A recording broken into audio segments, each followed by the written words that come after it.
Jacob left Beersheba and set out for Haran.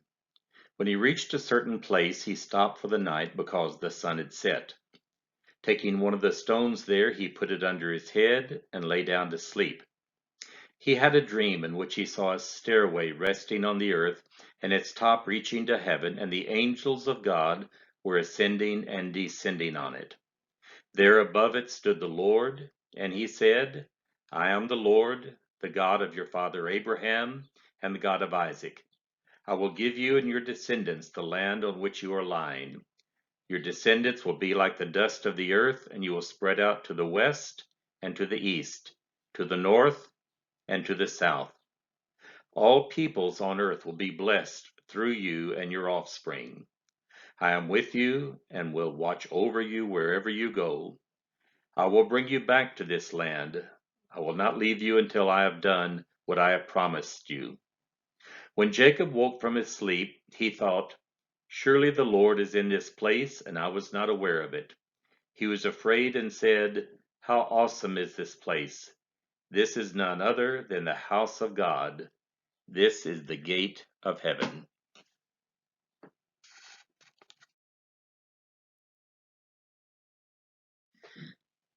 Jacob was sent away from his home by his mother under the guise of seeking a wife, when in reality he was running for his life from his brother Esau, from whom Jacob had taken the blessing of the firstborn. As he journeys to his uncle's house, he spends the night and has a vision of a ladder upon which angels are ascending and descending. Upon awakening, he recognizes that he is in the presence of God, and right there he makes a vow. He vows that if the Lord is with him while he is gone and brings him home safely, that the God of his father Isaac would be his God. 20 years later, Jacob, accompanied by his wives and children, servants and great herds, does in fact return home, and God will be his God forever. Home. What a wonderful thought. Welcome home is what we say to returning servicemen and servicewomen. It is what we say after the spouse has been on a long business trip. It is what parents will say to their child as he or she comes in from school that day. It is spoken to our adult children when they return home for a holiday. Welcome home.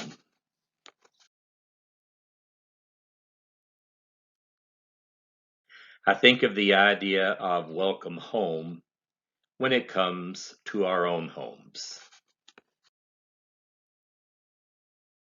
Love to sing the song, don't we? God give us Christian homes. Homes where the Father is loved. Homes where the Father is true and strong.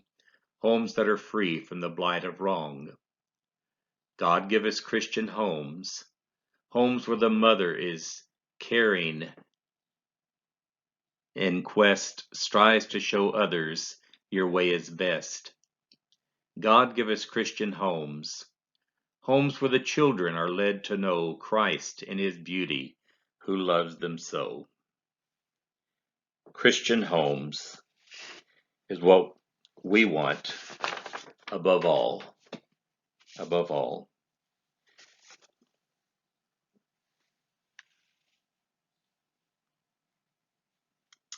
What a beautiful place home is, or should be.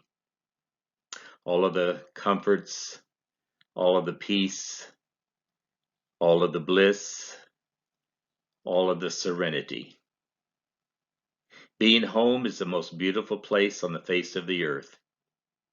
And if you live and have the right kind of home, if you have a happy home, there's no place in this world where you'd rather be. Do you know why some people don't have happy homes, brethren? Because some people confuse a home with a house.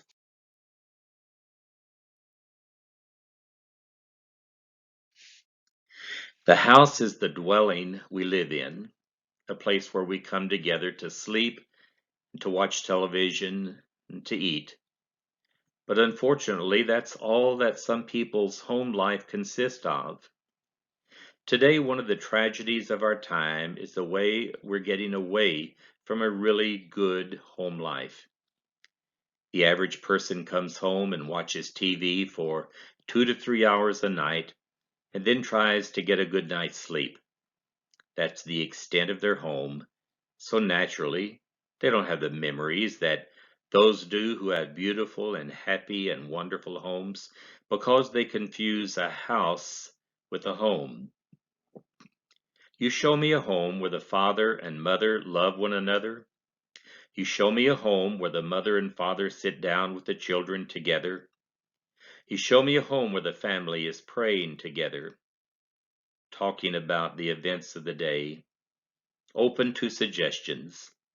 You show me a home where they're reading the Bible together, and I'll show you a home where the thought of separation or dissatisfaction is not even in the vocabulary.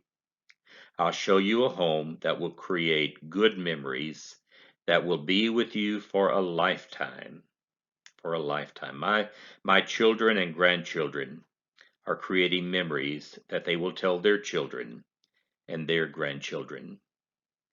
When home life is what it should be, nothing is more beautiful. But unfortunately, not many are willing to do what it takes to make whatever sacrifices to have that kind of home. All they have is a house to live in.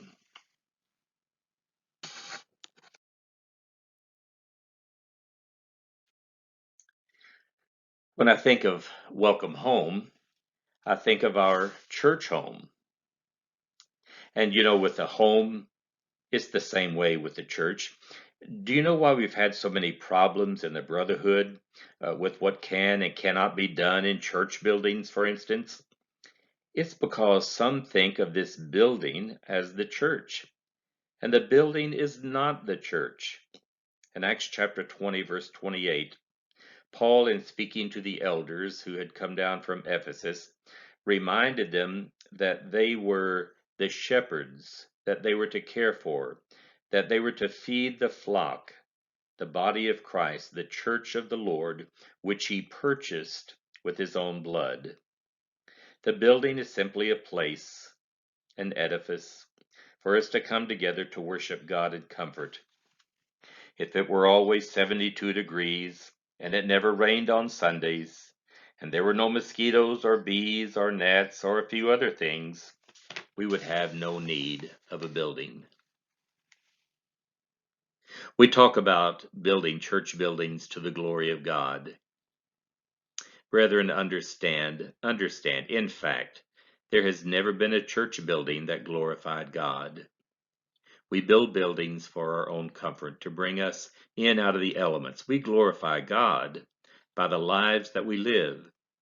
And so in Matthew chapter 5, verse 16, Jesus says, "Let your light so shine before men that they may see your works and glorify your Father who is in heaven." We've argued about problems which the church in the Bible never had. It's the people who make the church. And so after about 3,000 were baptized on the day of Pentecost, Luke records in chapter 2, verse 47 of Acts, "And the Lord added to the church, to their number, those who were being saved." It's the people who please and praise and glorify God.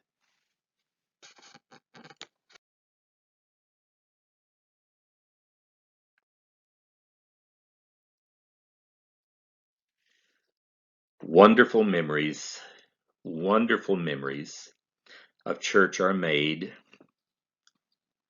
when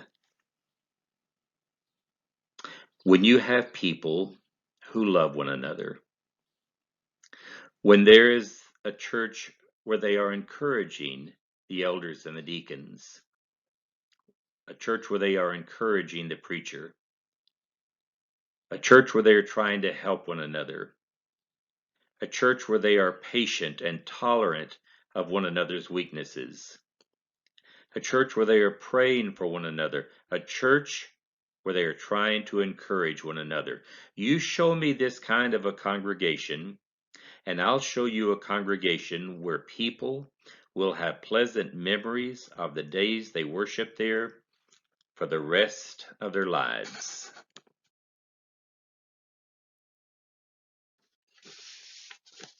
Welcome home.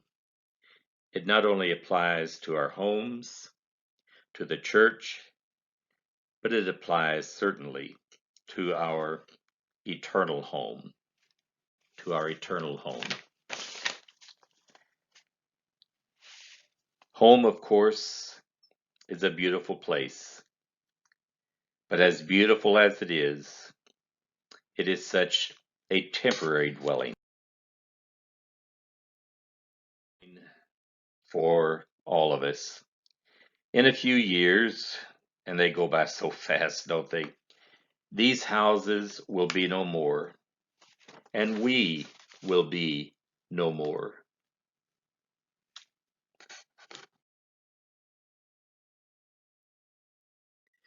We thank God for a home that is permanent, and it is that home for which we strive. In John chapter 14, verses 1 through 4, Jesus says to his apostles in that upper room, "You believe in God, believe also in me. In my Father's house are many mansions." And then he says, "I go to prepare a place for you." And he promises them, "I will come again and receive you unto myself." In 2 Corinthians chapter 5, verse 1, Paul records, "For we know that if the earthly tent we live in is destroyed, we have a building from God, a house not made with hands, eternal in the heavens." Peter tells us about an inheritance in 1 Peter chapter 1, verse 4, an inheritance which is imperishable, undefiled, and unfading, kept in heaven for us. And the writer of the book of Hebrews says in chapter 11, verse 10, "For he, Abraham, looked forward to the city which has foundations, whose builder and maker is God."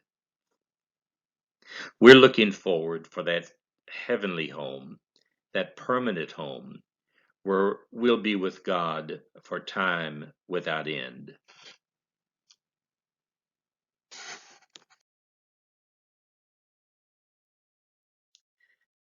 I thank God that when the time comes, that when my family and friends hear of my inoperable cancer or some other terminal disease or even of my death, that they will know that I have that eternal heavenly home to look forward to.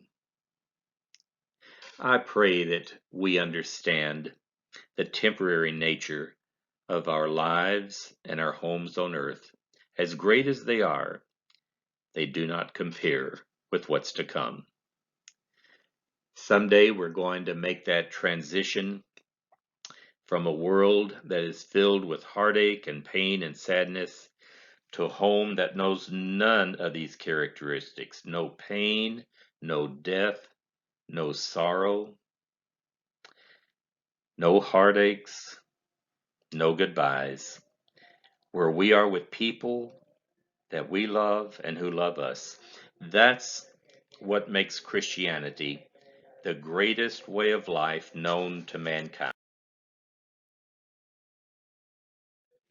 This is why we can say, as the psalmist said in chapter 23, "The Lord is my shepherd, I shall not want." And then he says at the very end, uh, "And I will dwell in the house of the Lord forever." Jesus promised us an eternal home. What does the person who's not a Christian have left when it comes down to a terminal disease or a fatal accident? He has nothing, nothing. We Christians have hope. That's why we love and care for and pray for one another. I will not trade my salvation for anyone or anything. Are you afraid to die? If you're not a Christian, you ought to be.